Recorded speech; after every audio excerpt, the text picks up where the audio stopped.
La grossesse est une situation qui demande un surplus de travail à la glande thyroïde qui doit fournir des hormones pour la mère et pour le fœtus, étant donné que la thyroïde du fœtus prend le relais uniquement à partir en gros du milieu de la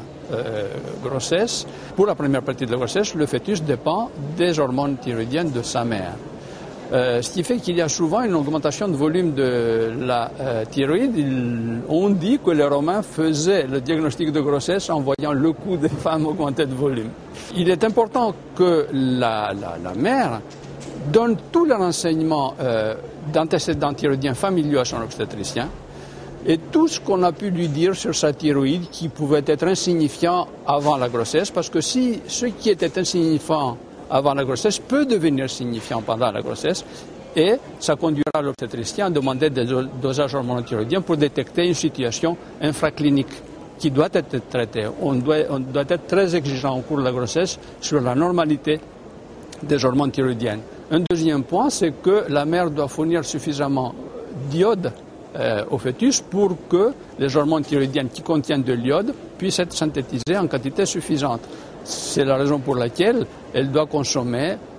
disons, 2 fois par semaine des produits de la mère et utiliser aussi du sel iodé pour qu'elle ait de l'iode en quantité suffisante. La suite de la grossesse est un moment très important, d'une part pour le fœtus, où à l'heure actuelle, on détecte systématiquement au 3e jour de la vie l'hypothyroïdie congénitale,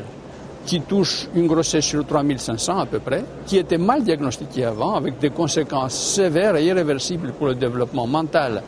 et physique de ces enfants, et qui est maintenant diagnostiquée systématiquement dans nos pays, avec mise en route immédiate du traitement. Et l'année qui suit l'accouchement est une année qui peut être difficile pour la mère, parce que 3 à 4% de femmes, même sans antécédents thyroïdiens aucun, peuvent souffrir de ce qu'on appelle une thyroïdite du postpartum, une sorte d'inflammation non douloureuse de la thyroïde, qui a une phase d'hyperthyroïdie durant 2-3 mois, puis une phase d'hypothyroïdie, et dans l'immense majorité des cas, tout s'arrange à la fin de la première année. Mais on passe souvent à côté du diagnostic parce que la fatigue et les autres symptômes, on le met sur le compte des biberons de la nuit ou de je ne sais quoi, d'une dépression. Et il faut y penser pour faire les dosages hormonaux et donner le traitement adéquat. Par ailleurs, ces femmes qui ont pu souffrir de ce type de thyroïdite du postpartum doivent être surveillées régulièrement parce qu'elles ont tendance à faire une authentique et définitive hypothyroïdie plus tard dans leur existence.